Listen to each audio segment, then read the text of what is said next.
All right. Well, good evening. I suppose we should go ahead and get started.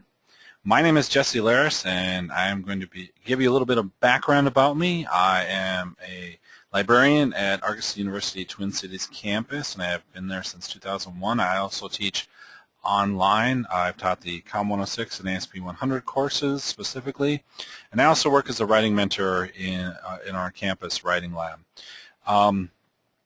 Before we start the presentation, I would just like to let you know that the last time I gave this presentation, we had a bit of confusion with the audio. So if you do have questions, please feel free to use the questions box. This presentation will last from 8 o'clock, well, 7 or 8 o'clock Eastern Time to 8:15, after which I'll leave 5 minutes for questions. If you don't have a question this evening, or if you have a question later at a later date, please feel free to email me at jleraas@argosy.edu. The email address is in the chat window there. I've also got it on this presentation as well. This evening what we'll be talking about is how to effectively search the library databases. And in the first two sessions, mini sessions that we've given this evening, we talked a lot about the ability for someone to go out into the internet and to search. And a lot of times what I find as an instructor and as a librarian, what students are doing is they're going out and just finding random bits of information. Maybe they meet the criteria of the question, or maybe they don't. And so what I wanted to do was give everyone some tools that they can use when they go out onto the internet. Tonight, this session, what I want to do is discuss just some of the topics or the search criteria, tools they can use when they go into the online library, as opposed to going just out on the internet. A lot of students feel that just by going out on the internet they can find the information quickly, but they can in many cases find information quickly, but it's not always the most scholarly, not always the most reliable, not always the most credible. And one of the strains that has been going through the presentations I've taught, we've talked about this term information literacy. And information literacy is the ability of someone to go out, determine the information they need, go out and find that information, and then find it effectively and efficiently, and then bring it back and incorporate it into their papers or into whatever research they have. And it's so very important that students become information literate, because information literacy is not just a term that you'll use. Well, it's not only a skill that you'll use while you're here as a student, as a scholar.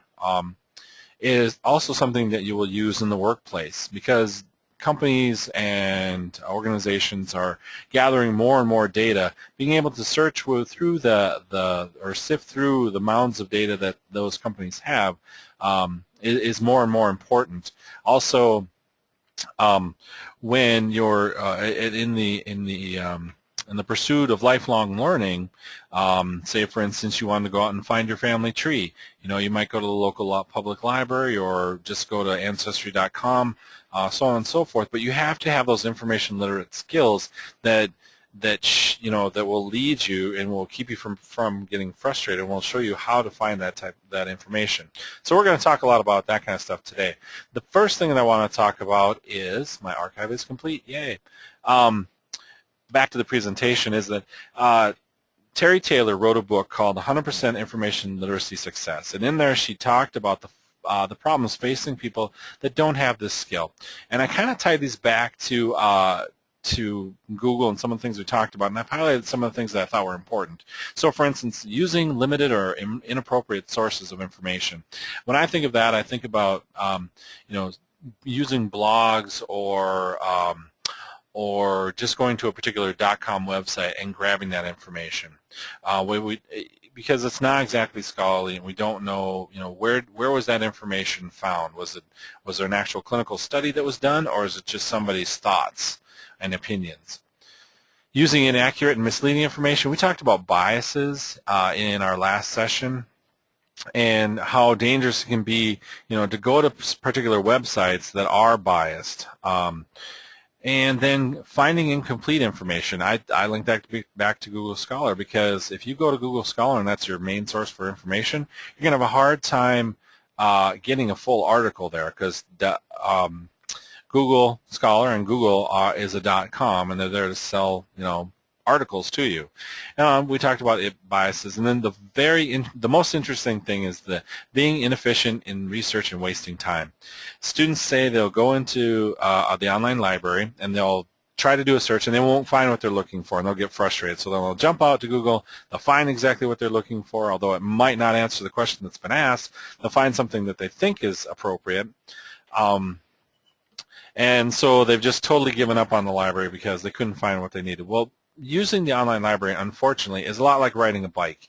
So you might go in, you're going to have to get used to how it operates, but eventually you're going to get in there and you're going to find great scholarly information. So it does take time.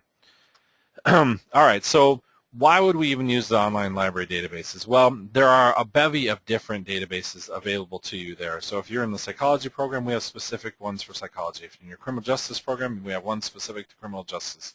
If you're in the business program, we have Hoover's and a lot of academic business resources. We talked in our first session about being credentialed and reliable. Credentials essentially means that does the author of that particular article have the background to discuss, to talk about it. And reliability, when you're talking about journal articles, which are indexed within our databases, these are journals that have been published over a long period of time. There's millions and millions of them. Okay, well, maybe hundreds of thousands of them, but you get the point, that there's so many articles out there that are pertinent, that where they've gone out and they've done the research, where they've had over time created this sense of reliability within that particular journal.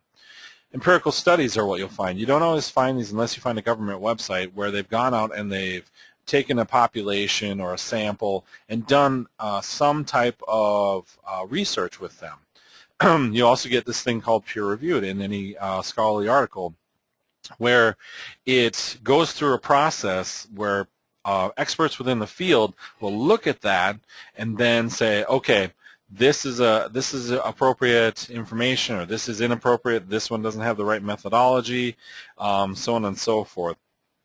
It lends credibility to it. And then APA citations. I'm not going to talk a lot about APA citations tonight, but when you go out to the online, what typically happens is it's really hard to develop an APA citation from a website unless you've learned how to do it. Typically what I get in papers that I see, our students will go out, they'll copy the URL, and they'll put that in the references section, which is not an APA citation. There's more to it. You have to have the title, the author, and the date of retrieval in many cases, the date it was created, so on and so forth. So you need to really be careful, but if you go into the databases, you'll at least get a reference citation where you can take parts of that and use in your in-text citation. So what do you do when you go in there? Well, first of all, I would always suggest using the advanced search. So that will allow you to mix and match your terms. We'll talk a little bit about that in just a little bit. We talked about peer-reviewed. You can limit your searches to just peer-reviewed articles, which is great, because then you don't have all of the other, other articles that aren't considered scholarly that might still be part of that database in your search results. You can limit by full text, and then you can also limit by date. So if you don't want things older than 5 years, which in some cases your instructors don't want you to do, you can limit by that as well. There's also keywords that show up. So if you do a search, there's a box underneath that lists a bunch of keywords that might be related terms, which is nice, because if you're not sure which terms you want to use, this will give you some suggestions. Also, when you go into an actual article, there should be a list of keywords for that particular article. So it might be that you weren't thinking of a particular term and the author has already given that to you. Boolean operators, Boolean is just a way of saying, of expanding or limiting your search. So if you use the AND function, you can limit your search to just 2 terms. If you use the OR function, it'll expand it. So if you had 2 terms that were similar, like women and female, you could use the OR in between that and expand your search to get more results. The not is the excluder. So if you wanted a study that didn't deal with males, you might say not male or men or something to that effect.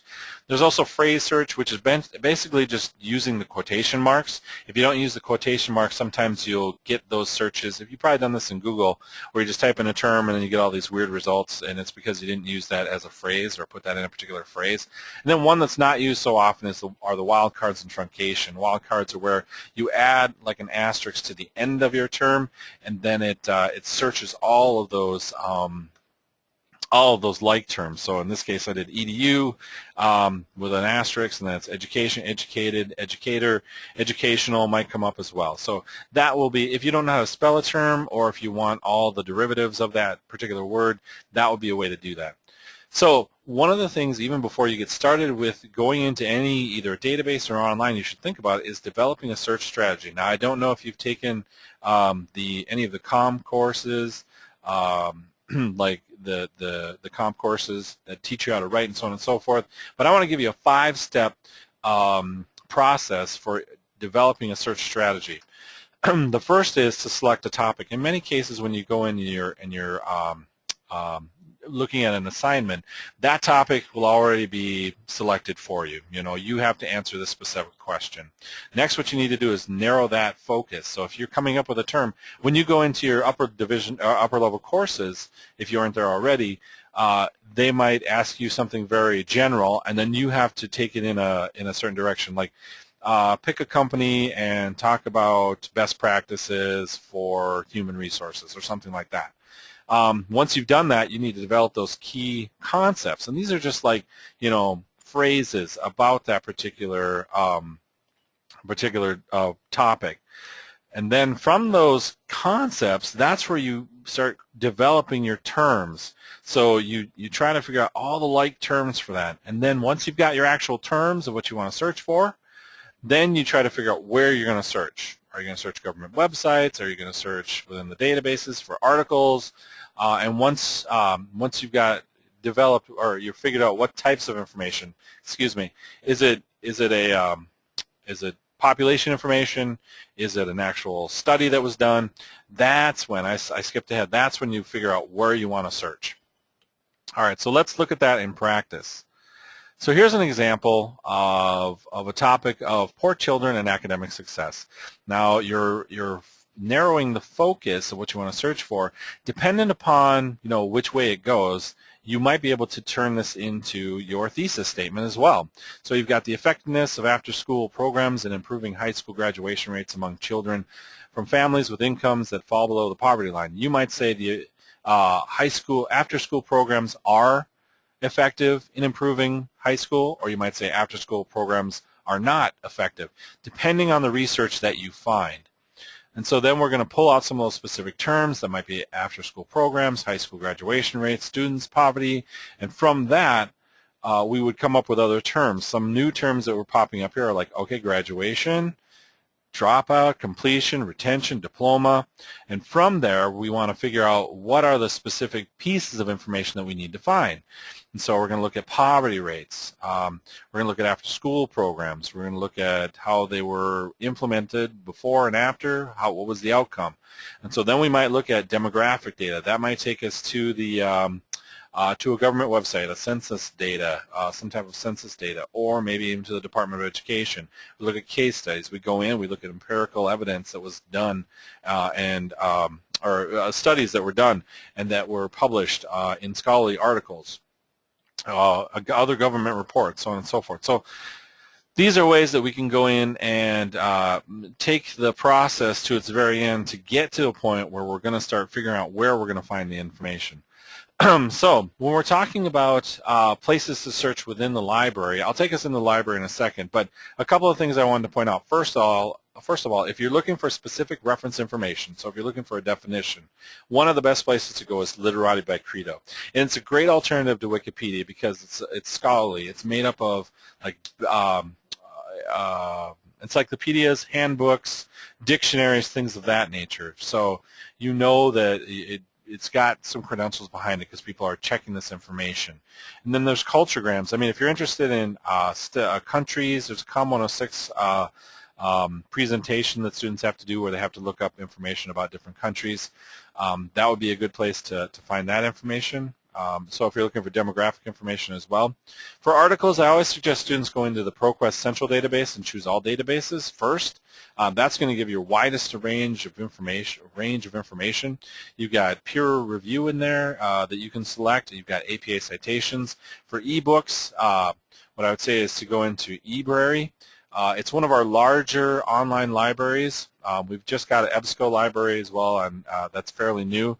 But I think there's also a lot of books in there. But the cool thing about eBrary is that you can create a bookshelf for yourself, and so you can start storing books on this bookshelf and come back to them later. So for instance, if you found a book like the Handbook of Psychology, if you're a psychology student, and it had all these great terms and you knew you were going to use it throughout your coursework, that might be a great place to start. What I will do, I'm not going to actually go in and do a lot of searching in the databases. What I'm going to do is I'm going to go in and show you where you can find this information. We'll talk about that in a little bit.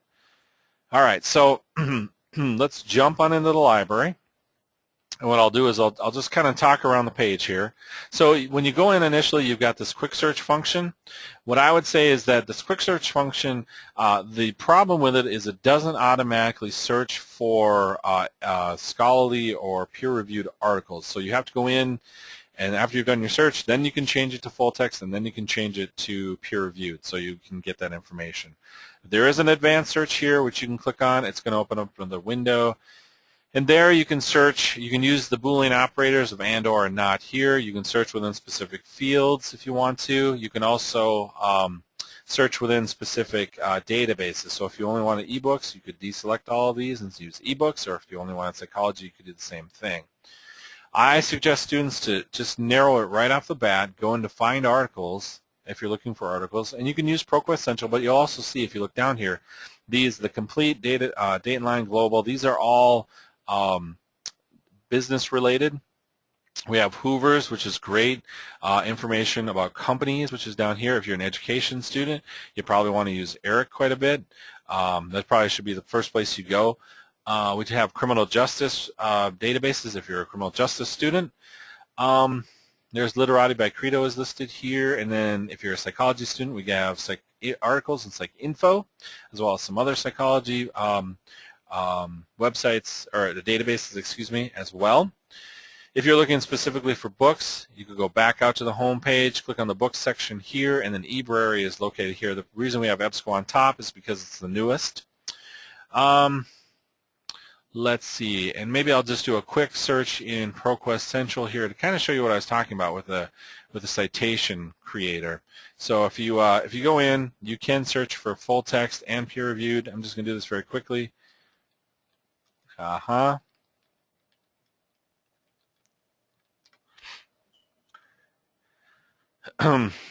then once you get your results back, you can click on preview, and it'll give you a preview about what that, an abstract of what that article is about. I could click on, I'll just click on full text here, and then there's this cool cite button. If you do it for the first time, you'll have to probably tell it that you want APA 6th edition, but you can click on cite, and then the screen should come up, and you can copy and paste this information into your into the reference page of your article. Now this one looks a little different, so you will have to be careful with this, because I don't see an author listed here, which is a little bit troubling. Let's see.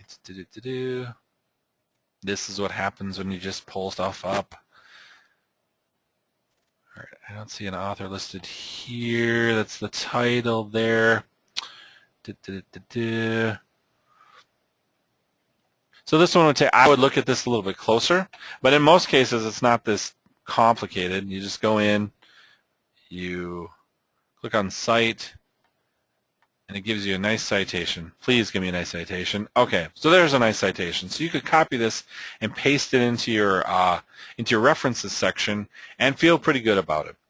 From there, if you want to do an in-text citation, you'd probably just copy this information and then add that to the area that you wanted to cite within the text, and then just kind of change it so that it would look like an APA in-text citation. Okay, so I'm going to go back to our page here. What have we learned so far? that information literacy skills are important, not only in your research here at school, but beyond. There's credible information in those library databases that's peer-reviewed, so please take advantage of that. You also have now kind of a model as to how to set up a search strategy from beginning to end. And I will leave that open to questions. I did go over my time here, but Pamela, hello? Hello. Hey, Pamela, how are you doing? Hi, I'm sorry. I don't know. Can you hear me? I have an old laptop. No, I can absolutely hear you. Can you hear me? Yes, I can. That was great. I love it. I'm new to Argosy. This is my first class. Okay. I'm doing my MPA. Yes, as to what you were saying as far as the search for the library and ebooks and, you know, the articles versus, you know, all the other stuff, and then, of course, the Internet Googling. Yeah. I found that within my papers I have to turn in, there's a lot of searching, especially having to do with government and federal and state issues. Oh, sure. You really have to know what you're talking about and so forth. So this is a great thing. The Literary by Credo? Yeah. That's okay. I'm not familiar with that. That's Right. Go ahead. I'm not for sure. Can you break that down to me a little further? You touched on it, but yeah, okay. We'll go in there, and I'll kind of just poke around for you. It's more so for if you're looking for definitions, or if you're just trying to get kind of a background. You know, it's not going to have in-depth scholarly, you know, papers, etc. But if you want to know, you know, when was the first Continental Congress, that's probably the place to go. Literati by Credo is it's in both the online books and then the online articles section, or find books and find articles.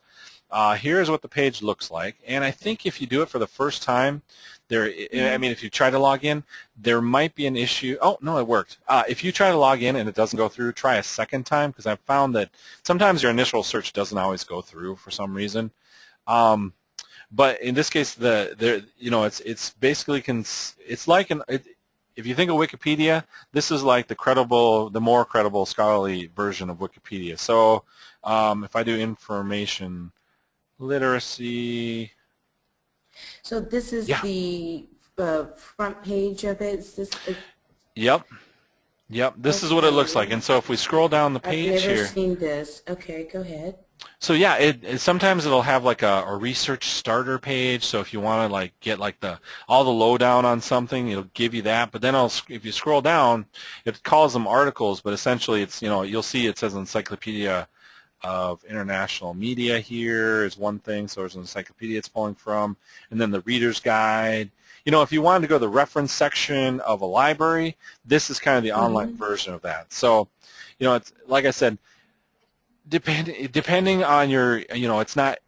Well, I guess what I'm trying to say is that for the undergraduate students, it's probably something that you're going to use more. You might use it just to kind of get definitions and stuff like that. You know, with your master's program. But that's essentially what it does. One of the cool functions of it, and this might be helpful, is that it creates like research mind maps, which is interesting. So if we go back to the home page, they have this thing. I don't know if you can see my cursor, but off to the right-hand side here, it says this Explorer mind map or whatever it is. I got my thing in the way here. So if you put in a search term, what it would do is come up with related terms, right? So this is, I guess this is just a presentation on it. I was hoping to find it for you. Let's see. X out of here. Find topics, links, libguides. There's a sign in there, but let's see. I was hoping just to launch the thing. Let's see. Is this something new that Argosy had added on to their library? No. I mean, am I late in the game? No, I think Credo has been around for a couple, I it had a different name, and then some other company, I believe, bought it, so they changed it. But it used to have a different, a different shell essentially or whatever. So let's see. Let me go forward with this again. It's not brand new. Oh, here we go. We'll just do well, maybe we do something else like public administration and see what happens. So here's how we could search it. There's a little button there. Okay. And what'll happen is it'll come up with your term, and then there'll be like linked terms. It's really cool looking. It's up to you whether or not it's effective or not. But and then you click on that term, and it'll take you to resources about that. Hopefully, there we go. So you can see all the things like there's Civil Works Administration, public libraries, affirmative action, and they're all linked in some way. Kind of like this little web of information that you can look at. I'm trying to figure out how to make it bigger, but it doesn't look like I can here. Anyway, so then if I clicked on that, it would break it out even more. Expand to more branches. Yeah. Yep. So Yep. Go ahead. Yeah. Okay. Huh. That looks kind of confusing, but yes, it does. It's like, hey, that's a lot of information it there. Certainly is. And then that's when I start getting nervous again. When I'm Right. seeing all of that. So this is, I guess, what I'll have to do is play around with it for a little bit until I'm able to master it further. So Yeah. that one there is new to me. Literary by Credo. Okay. Yep. Huh. And I actually do have to go so the next person can come online. But Okay. but please feel free. And what I'll do is I'll send out my slides to you, and I have this open invitation to anybody. If you have questions or you're running into problems, don't hesitate to email me or give me a phone call. I'll try to get back to you within a couple of hours if possible. If you call me at midnight, that's a little difficult. But I'm here to make sure that you can find the information you're looking for and that you can get to that next step. So you don't have to sit here and like you're saying, worry about all the stuff. You need to learn it. So you can master it, but also if you need some guidance, please feel free to contact me. Okay. All right. All right. Well, thank you for your time. Thank you. All right. Well, you have a good evening. Bye-bye. All right. Bye-bye.